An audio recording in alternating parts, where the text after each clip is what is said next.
Good evening, everyone. So, starting your class from this topic, I'm revising from those topics which are already done. जो topic था आपका refraction at spherical surfaces, तो वो जो topic था आपका that is very important topic, क्योंकि उसमें जो डेरिवेशन है that is from different diagrams. अलग अलग टाइप के केसेस हो सकते हैं, अलग अलग टाइप से ड्राइव करना हो सकता है. तो टॉपिक का नाम है refraction at spherical surfaces. Clear? तो रिफ्रैक्शन एट स्फेरिकल सरफेसेस में जो लेंस है उसमें आपको पता है दो टाइप्स के लेंसेज हैं, कॉन्वेक्स और कॉनकेव. तो पूरे होल लेंस से रिफ्रैक्शन को एक्सप्लेन करने की जगह उसकी पर्टिकुलर सरफेसेस ले लेंगे. जैसे आपको पता है सबसे पहले कॉन्वेक्स लेंस जो आता है, तो कॉन्वेक्स लेंस के पास जो रिफ्रैक्शन होगा उसमें जो पहली वाली सरफेस है उस सरफेस से अगर हम रिफ्रैक्शन को ऑब्जर्व करेंगे तो उस केस में रे कहाँ से कहाँ जा रही है. तो सबसे पहले केस में जो है रे रेयरर टू डेंसर मीडियम जाती है, क्योंकि रे पहले कॉन्वेक्स लेंस पर जब इंसिडेंट होगी तो पहले वाली जो सरफेस है उस सरफेस के थ्रू रिफ्रैक्शन होगा. तो दैट वी कॉल की रेयरर टू डेंसर मीडियम.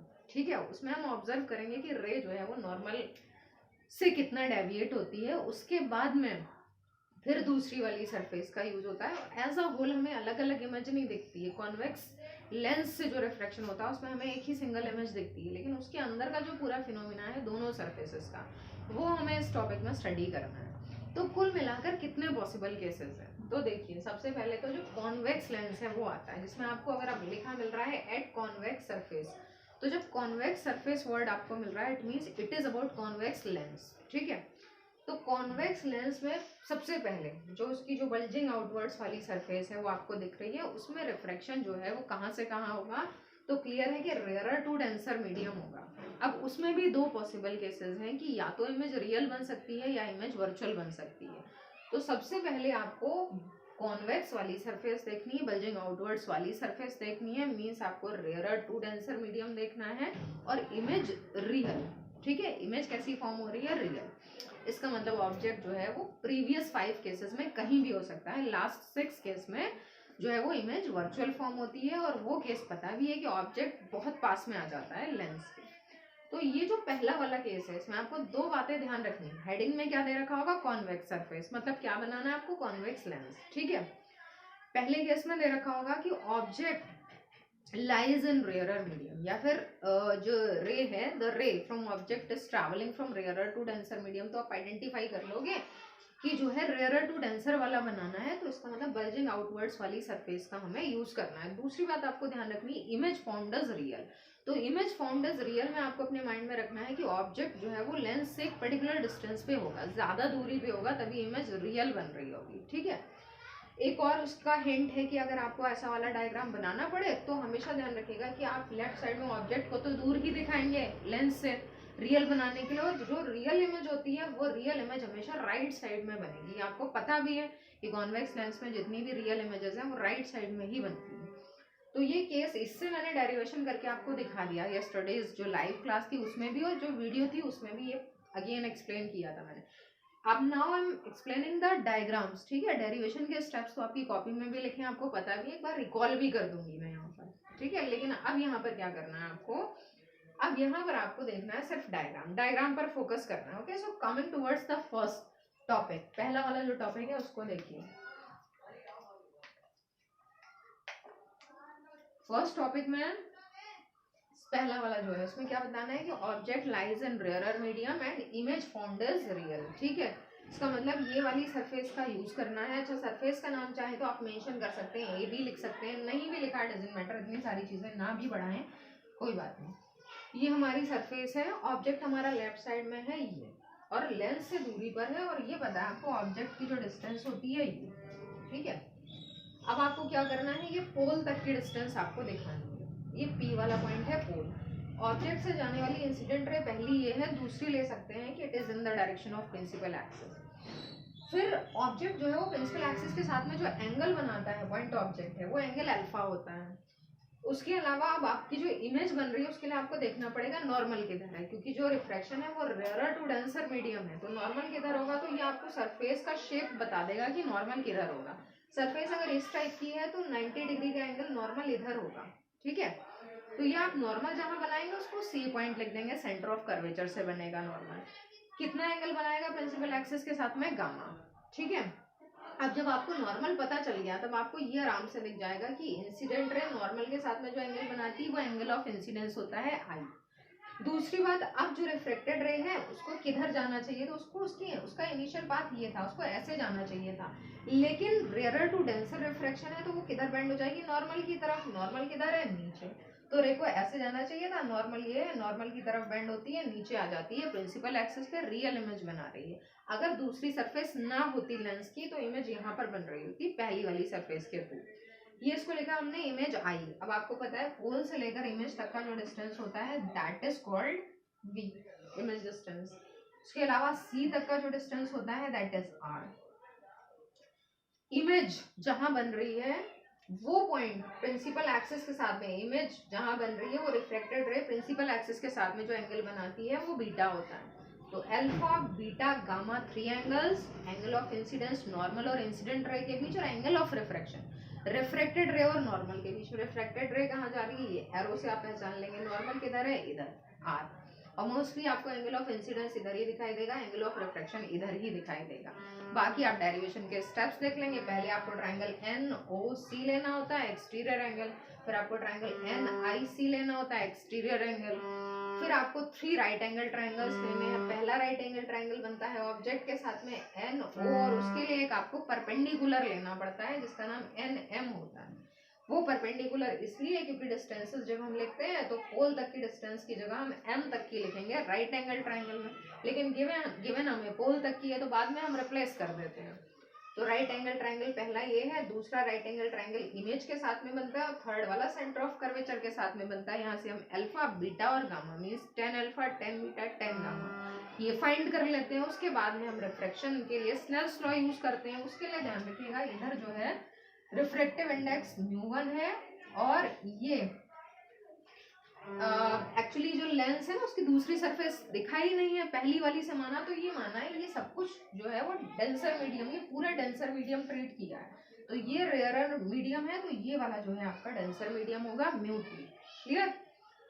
तो ये आपका सबसे पहला वाला केस था, ठीक है। इसका नाम क्या है, object lies in rarer medium and image found as real. अब इसी कॉन्वेक्स में जो है दूसरा आता है कि सेम कंडीशन है, ऑब्जेक्ट रेयरर मीडियम में ही है और जो है वो रेयरर टू डेंसर रिफ्रैक्शन हो रहा है, लेकिन इमेज जो फॉर्म हो रही है वो वर्चुअल है। अब यहाँ से आपके माइंड में एक बात तो आ जाएगी कि अगर इमेज वर्चुअल है तो इसका मतलब है कि जो ऑब्जेक्ट है वो लेंस के क्लोज आ चुका है। तो देखिए दोनों डायग्राम में डिफरेंस भी दिख रहा होगा, यहाँ ऑब्जेक्ट यहाँ पर है, यहाँ पर ऑब्जेक्ट कहाँ गया, ये वाले पॉइंट, ये पोल है, ये ऑब्जेक्ट है, क्लोज आ चुका है। दूसरी बात नॉर्मल अपने प्लेस पे, उसमें कोई चेंज नहीं। तो ऑब्जेक्ट डिस्टेंस आप यू दिखा देंगे, सी तक की डिस्टेंस होती है आपकी आर। कुछ चीजें और दिखानी, जैसे ऑब्जेक्ट पे जो एंगल बनता है आपका वो अल्फा, सी पे जो एंगल बनता है वो गामा। अभी इमेज नहीं आई है तो उसके लिए अब आप क्या देखेंगे, नॉर्मल। नॉर्मल जो है उससे रे जो है वो बैंड्स टुवर्ड्स द नॉर्मल होगी। तो रे को कैसे जाना चाहिए था, ये इनिशियल पाथ है, इसको ऐसे जाना चाहिए था ये, ठीक है। लेकिन नॉर्मल नीचे है, नॉर्मल की तरफ बेंड होगी पर उतना नहीं बेंड हो पाएगी क्योंकि उसका इनिशियल पाथ ही ऐसा है, बहुत ज्यादा ऊपर जा रही है। नॉर्मल की तरफ कितना बेंड हो जाएगी, थोड़ा सा, इतना बेंड हो पाती नॉर्मल की तरफ, इतना आ जाती नीचे। पिछली बार कितना यहाँ पे इनिशियल पाथ था तो बिल्कुल नीचे आ जा रही थी, अब की बार यहाँ इनिशियल पाथ है तो इतना आ पा रही है बस। जब ये इतनी बेंड हो पाती है नॉर्मल की तरफ, ये क्या है आपकी रिफ्रैक्टेड रे। जब ये रिफ्रैक्टेड रे आ ही नहीं रही प्रिंसिपल एक्सिस पे तो इमेज रियल कैसे बनेगी, उसको पीछे की तरफ बढ़ाना पड़ा। उसको पीछे की तरफ बढ़ाया तो इमेज कहाँ बन रही है, ऑब्जेक्ट के पीछे। देखा ही होगा आपने, बियॉन्ड जो है वो सेंटर ऑफ कर्वेचर बनती है। तो इमेज यहाँ पर बन रही है आई वाले पॉइंट पे, ठीक है। तो डिस्टेंस आप लिखेंगे इमेज से लेकर पोल तक का डिस्टेंस वो होगा v, ठीक है। साइन कन्वेंशन आपको क्लियर दिखाई दे रही है, पोल से लेफ्ट या पोल से राइट। अब एक बार एंगल्स और आप इसमें देख लीजिए, अगर इसमें से इससे आपको प्रूव करना पड़े सेम लेंगे आप एनओसी ट्रायंगल, एनआईसी ट्रायंगल, फिर 3 राइट एंगल ट्रायंगल्स। सबसे पहले ट्रायंगल एनओसी एनआईसी तो बाद में देखते हैं, 2 एंगल्स आपके आई और आर रह गए हैं। एंगल आई देखिए कहाँ होता है, एंगल आई इंसिडेंट रे और नॉर्मल के बीच में। तो देखिए इंसिडेंट रे कहाँ है, ये ऑब्जेक्ट से जाने वाली इंसिडेंट रे है, ठीक है। नॉर्मल कहाँ है, नॉर्मल ये जा रहा है ऐसे करके, तो देखिए ये इंसिडेंट रे और ये नॉर्मल, तो ये पूरा जो यहाँ तक आ रहा है। जब आप डायग्राम अपने आप से बनाएंगे आपको समझ में आ जाएगा, लेफ्ट साइड में ही बनेगा एंगल ऑफ इंसिडेंस। नॉर्मल जो आप बढ़ा के लाते हैं यहाँ तक वो, और इंसिडेंट रे जो यहाँ से जा रही है उसमें पूरा इंसिडेंट रे से नॉर्मल तक एंगल बना दीजिए, वो एंगल ऑफ इंसिडेंस। तो ये पूरा एंगल ऑफ इंसिडेंस हो गया। अब देखिए इमेज रिफ्रैक्टेड रे ये है और नॉर्मल ये आ रहा है नीचे, तो रिफ्रैक्टेड रे और नॉर्मल के बीच में जो एंगल बनता है राइट वाली साइड में, वो एंगल ऑफ रिफ्रैक्शन कहलाता है। यहाँ से जब आपको ट्राइंगल्स में लगाने पड़ेंगे एंगल्स, तो देखिए आपका जो है ट्राइंगल बन जाएगा NIC और NOC ये वाला राइट एंगल ट्राइंगल बनेगा। एक्सटीरियर एंगल कौन सा होता है, जो दो इंटीरियर है उनके सामने वाला, तो यहाँ I एक्सटीरियर है, उसके सामने दो इंटीरियर अल्फा और गामा है। जब ट्राइंगल आप NIC लेंगे तो NIC, इसमें कौन सा एक्सटीरियर एंगल होगा, तो देखिए इंटीरियर वाले ये हैं तो एक्सटीरियर वाला सामने वाला होगा R एक्सटीरियर है और अल्फा और गामा इंटीरियर है, ठीक है। तो ध्यान रखिएगा, इसी साइड आप शो करेंगे तो डायग्राम क्लियर बनेगा। ये दो केसेस समझ में आ गए होंगे आपको। अब रिफ्रैक्शन जो है इन दो केसेस में जब भी हमेशा जब रे रेयरर टू डेंसर जाएगी, चाहे वो आपका कॉन्वेक्स सरफेस हो या कॉनकेव सरफेस हो, ध्यान रखिएगा रेयरर टू डेंसर में फॉर्मूला बनकर आता है μ2/v माइनस μ1/u। μ2 के साथ में v आता है, μ1 के साथ में u आता है, is equal to μ2 minus μ1 upon r। ये फॉर्मूला आता है, याद रखिएगा हमेशा रेयरर टू डेंसर, चाहे कॉन्वेक्स सरफेस हो कॉनकेव हो, इमेज जो है आपकी रियल बन रही हो वर्चुअल बन रही हो कुछ भी हो, रेयरर टू डेंसर में हमेशा ये वाला फॉर्मूला आएगा, ठीक है। डेंसर टू रेयरर में इसका अपोजिट हो जाता है। अब हम तीसरे वाले केस में आते हैं जिसमें अपोजिट फॉर्मूला मिलेगा। अभी भी हम कॉन्वेक्स पे ही हैं, कॉन्वेक्स लेंस का पार्ट देख रहे हैं ना। रे किधर जाएगी, अब देखिए ये वाली सरफेस का काम खत्म हो चुका है, अब जो है वो दूसरी बची हुई सरफेस आएगी। अब रे जो है लेंस के अंदर से बाहर निकल रही है, तो रिफ्रैक्शन होगा डेंसर टू रेयरर। नाम क्या होगा इस केस का, इसका होगा when object lies in denser medium, ठीक है, या फिर ray is travelling from denser to rarer medium. तो object lies in denser medium, image formed as real भी हो सकती है वर्चुअल भी हो सकती है। तो मान लिया हमने इमेज फॉर्म्ड एज रियल, हर केस में दो केसेस हैं। ऑब्जेक्ट जब रेयरर मीडियम में है तब भी दो केसेस है, इमेज रियल भी बन सकती है वर्चुअल भी। रियल बन रही है तो राइट में बनेगी, वर्चुअल बन रही है तो लेफ्ट में बनेगी। ये दोनों केसेस हमने कॉन्वेक्स सरफेस में पहली वाली में कंप्लीट कर लिए। अब कॉन्वेक्स सरफेस में दूसरे वाले जो दो केसेस हैं उनमें ऑब्जेक्ट कहाँ है, डेंसर मीडियम में, इमेज जो फॉर्म हो रही है वो रियल फॉर्म हो रही है। तो ऑब्जेक्ट डेंसर मीडियम में ये है, इमेज रियल फॉर्म हो रही है, राइट साइड बनेगी। तो देखिएगा इमेज राइट साइड बनेगी तो ऑब्जेक्ट को थोड़ा सा आप दूर बना देंगे, और जब इमेज वर्चुअल बनेगी तो ऑब्जेक्ट को थोड़ा सा क्लोज बना देंगे। तो देखिए यहाँ पर ऑब्जेक्ट है, अब कुछ चीजें और देखते जाइए। जब ऑब्जेक्ट यहाँ पर है तो ऑब्जेक्ट से लेकर पोल तक का डिस्टेंस दिखाना है आपको u और c। नॉर्मल का आपको क्लियर है, जब सरफेस ऐसी थी तो नॉर्मल इस साइड में जा रहा था 90 डिग्री का एंगल, जब सरफेस ऐसी है तो नॉर्मल लेफ्ट में आ जाएगा, ये ध्यान रखना पड़ेगा। बल्जिंग इनवर्ड्स में 90 का एंगल किधर बनेगा, लेफ्ट में।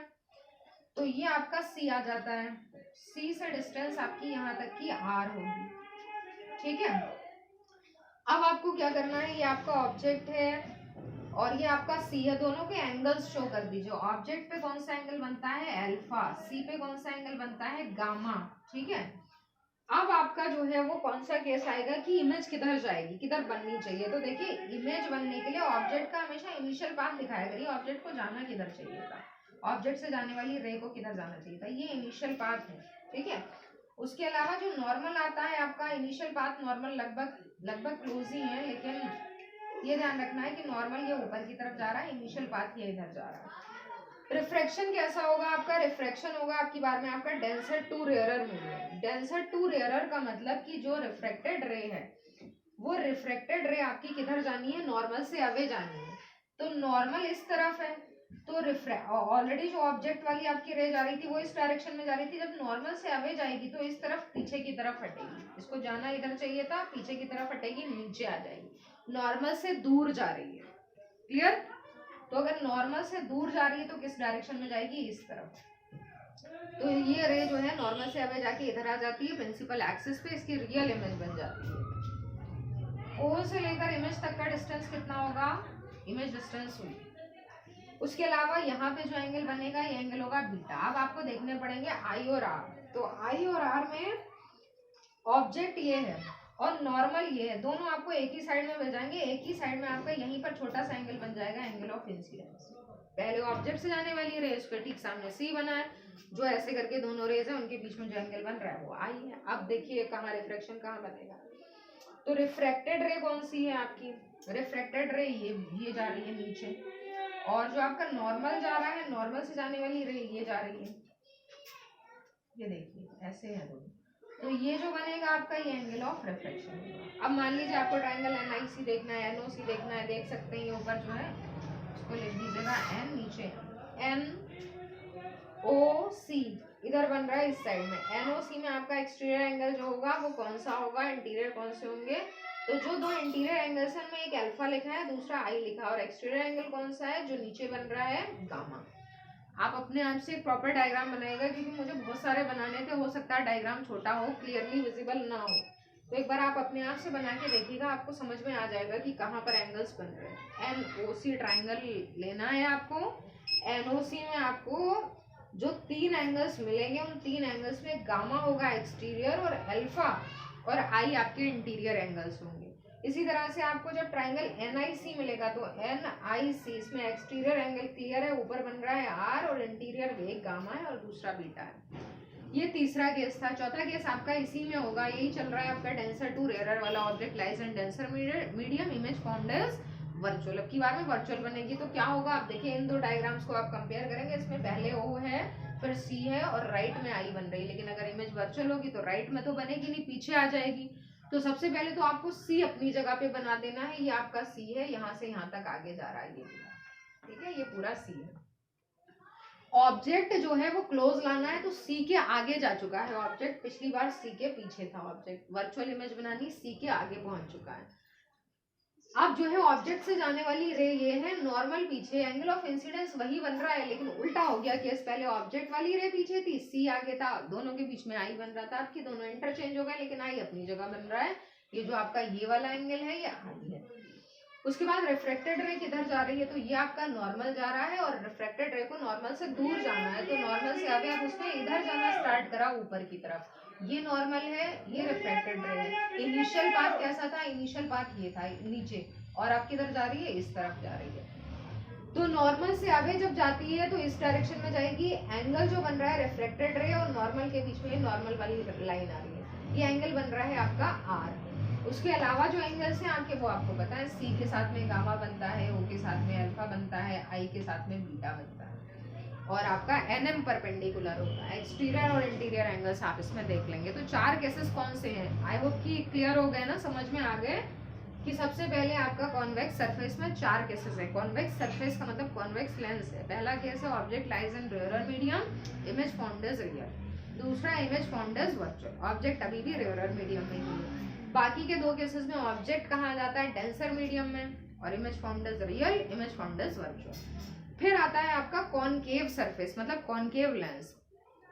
अब ध्यान रखिएगा जब आप इसको ड्राइव करेंगे, एक चीज और बता रही हूँ मैं, डेंसर से रेयरर वाले लास्ट के 2 केसेस आप ड्राइव कर रहे हैं तो फॉर्मूला आपका ये आएगा, μ1/v minus μ2/u is equal to μ1 minus μ2/r। किसी को भी अगर इसमें डाउट होता है तो वो बाद में मुझसे पूछ सकता है। इसी का अपोजिट आएगा, आप बिल्कुल सेम पैटर्न से करेंगे, अपोजिट फॉर्मूला आएगा। इसमें μ2 के साथ में भी आ रहा था, इसमें μ1 के साथ में आएगा। इसमें ऑर्डर था μ2 माइनस μ1, इसमें ऑर्डर आ जाएगा μ1 माइनस μ2, ठीक है। अब कॉनकेव सरफेस में आएंगे, पहला केस मिलेगा आपको रेयरर टू डेंसर वाला, यानी कि ऑब्जेक्ट कहाँ है, डेंसर मीडियम में, लेकिन कॉनकेव में इमेज वर्चुअल ही बनती है। तो बस इतना लिख देना, object lies in rarer medium, object lies in denser medium.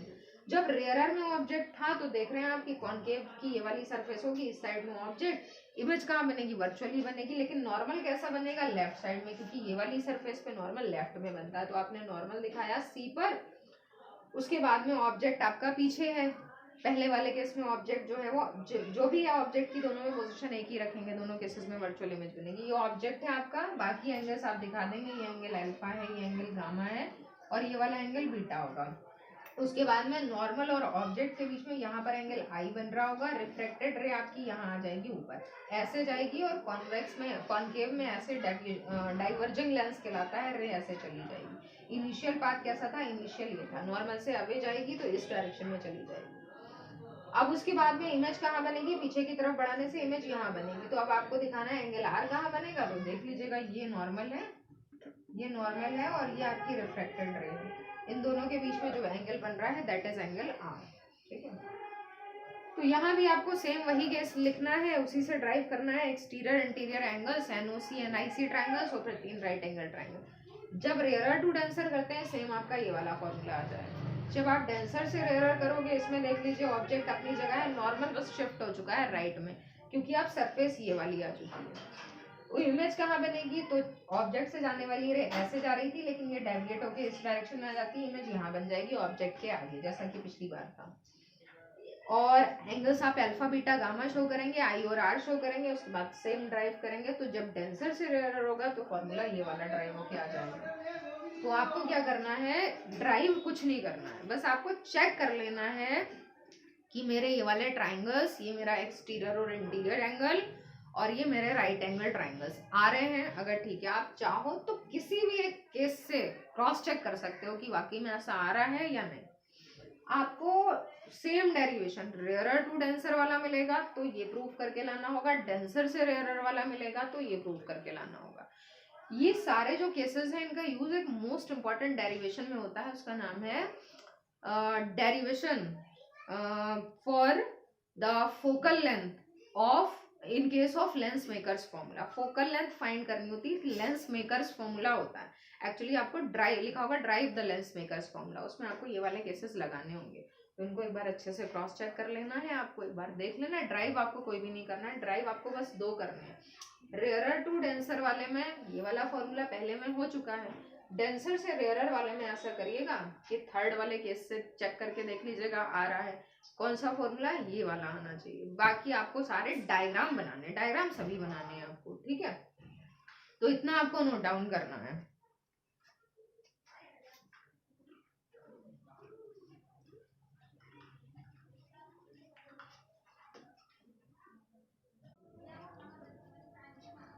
Then class after that, the topic about which I was talking is lens makers formula, जिसमें जो लास्ट वाले डेरिवेशंस हैं उनका यूज होगा।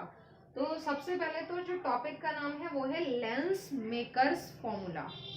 जो हेडिंग है लेंस मेकर्स फॉर्मूला, इसका नाम ऐसा क्यों है, उसके पीछे फैक्ट ये है कि जब लेंस बनाए जाते हैं, जैसे स्पेक्ट्स वाले जो लेंस होते हैं, किसी भी पर्पज से जो लेंस बनाए जा रहे हैं, तो उन लेंस को बनाते वक्त जो ऑप्टिशियंस हैं, जो लेंस बनाने वाले होते हैं, वो कुछ चीज़ों का ध्यान रखते हैं। जैसे लेंस कितनी फोकल लेंथ का बनाना है, ये इस बात पर डिपेंड करता है कि लेंस जिस ग्लास का बना है उसकी रिफ्रैक्टिव इंडेक्स कितनी है और जो उसकी रेडियस ऑफ कर्वेचर है वो कितनी है।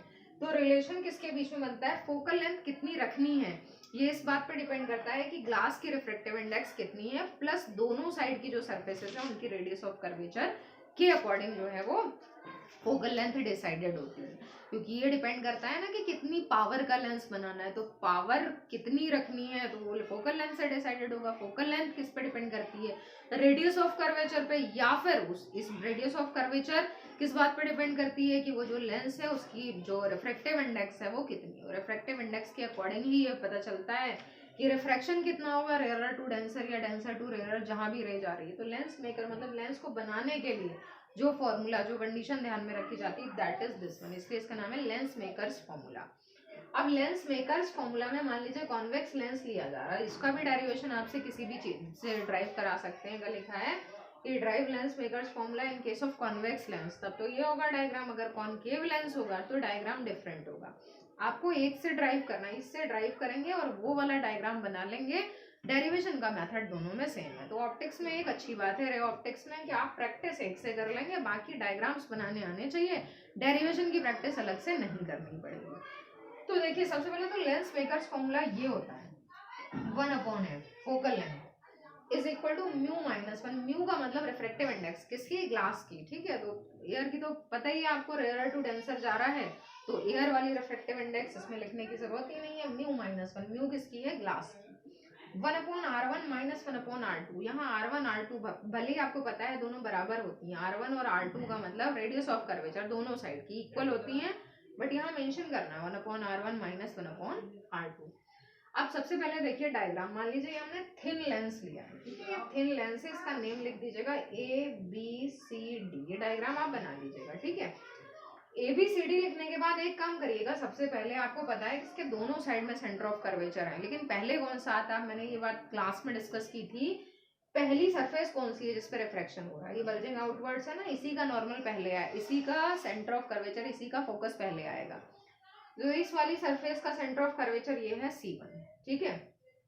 एक काम और कर सकते हैं, सबसे पहले रे यहाँ पड़ रही है, उसके बाद में यहाँ, तो ये कह सकते हैं आपकी ये जो M वाला पॉइंट है या फिर जो सरफेस है आपकी ABC, उसके लिए सेंटर ऑफ कर्वेचर C1 है राइट साइड में। इसी तरह से ये वाली जो सरफेस है आपकी ADC, इसके लिए सेंटर ऑफ कर्वेचर इधर है, ठीक है। ये ध्यान रखिएगा दोनों ऐसा हो लगभग कि बराबर दिखाई दे, ऐसा ना हो कि कम या ज्यादा डिस्टेंस लगे, दोनों साइड ऑब्वियसली बराबर ही होते हैं ना। तो ये है केस आपका, ठीक है। तो ये C1 किसका है, पहले वाली सरफेस का, C2 किसका है, इस वाली सरफेस का। उसके बाद क्या करना है आपको पता है कि मान लीजिए हमने पॉइंट ऑब्जेक्ट O लिया है, पॉइंट ऑब्जेक्ट O लेंगे तो दो रेज इससे जाने वाली दिखाई जाती है, एक तो ये इंसिडेंट रे है और दूसरी प्रिंसिपल एक्सिस की डायरेक्शन में। जब ये यहाँ इंसिडेंट होती है इस वाली फेस पे, तो अब आप एक साथ तो रिफ्रैक्शन ऑब्जर्व कर नहीं सकते, अभी आपने पीछे पढ़ा है रिफ्रैक्शन 1 by 1 होता है, लेकिन ये भी नहीं कर सकते कि दूसरी सरफेस को हटा दें, वो भी पॉसिबल नहीं है। अब क्या करना पड़ेगा, रिफ्रैक्शन जब इस वाली सरफेस पे होगा जिसका नाम ABC है, तो आपको मानना पड़ेगा कि ये वाली सरफेस है ही नहीं। इमेजिन कर लिया कि अगर ये सरफेस नहीं होती तो ये कहाँ इमेज बनाता, तो आपको पता ऑब्जेक्ट दूर रखा है, रेयर टू डेंसर हो रहा है, इमेज रियल फॉर्म होगी और इमेज प्रिंसिपल एक्सिस पर आएगी। तो यहाँ से जाके ये मान लिया ये वाली सरफेस नहीं है, इमेज कहाँ बनेगी, I1 किसके थ्रू बन रही है, ABC वाली सरफेस के थ्रू बन रही है। Object lies in rare medium, image formed is real, image का नाम क्या है, I1, ठीक है। इमेज जो I1 बन रही है उस तक की डिस्टेंस को लिख दिया V1। एक्चुअली I1 इमेज दिखेगी नहीं आपको, I1 कहाँ बनती है, I1 तो यहाँ बन रही है लेंस के अंदर, है ना, क्योंकि डेंसर मीडियम पूरा थोड़ी ना है, डेंसर मीडियम तो बहुत थिन है, लेकिन उसको ऑब्जर्व करना पड़ेगा, दिखाना पड़ेगा कि पहले इमेज ये बनाता है फिर इमेज दूसरी सरफेस बना रही है। तो ये बात क्लियर हो गई, I1 जो है वो इमेज है जो लेंस के अंदर बन रही है, रेयर टू डेंसर वाले केस में मान लिया कि उसकी डिस्टेंस V1 जो भी है, ठीक है। अब आपने क्या किया, अब आप दिखाएंगे, इसलिए इसको डॉटेड भी दिखाया मैंने क्योंकि एक्चुअली ये एग्जिस्ट नहीं करेगी यहाँ। अब आप ये दिखाएंगे कि ये वाली जो इमेज जो बनी होगी लेंस के अंदर, ये वाली इमेज जो है वो दूसरी वाली सरफेस के लिए ऑब्जेक्ट का काम करेगी, ऑब्वियसली भाई रिफ्रैक्शन होके ही तो पहली बार रिफ्रैक्शन हुआ, होने के बाद ही तो इस वाली सरफेस पे रे पड़ती है, रिफ्रेक्टेड वाली उसका अगेन होता है रिफ्रैक्शन, तब फाइनल इमेज बनती है। तो अब जो इमेज I1 आपको दिख रही है वो किस वाली सरफेस के लिए, ADC वाली के लिए ऑब्जेक्ट का काम करेगी। ये मत सोचेगा लेफ्ट में रखी है इधर से इधर रे जा रही है, ऐसा कुछ नहीं, इसके अंदर बनी है, दिखाने के लिए उसको इधर दिखाया। तो रिफ्रैक्शन के बाद फाइनल इमेज जो बनती है वो I पे बनती है, उस तक की डिस्टेंस V लिखी है, ये वाली डिस्टेंस U है, और ये आप रेडियस ऑफ कर्वेचर लिख सकते हैं R1, और ये वाली साइड की रेडियस ऑफ कर्वेचर R2, ठीक है। तो फाइनली आपकी इमेज जो है वो I यहाँ पर बन रही है। बस इतनी चीजें आपको दिखानी थी और इतना ही डायग्राम आपको बनाना है। डेरिवेशन है इसका, डेरिवेशन थोड़ा सा और टाइम लेके मैं एक्सप्लेन करूंगी नेक्स्ट डे, आपको बस यहाँ तक कंप्लीट करना है, ठीक है। So note it down, make the diagram,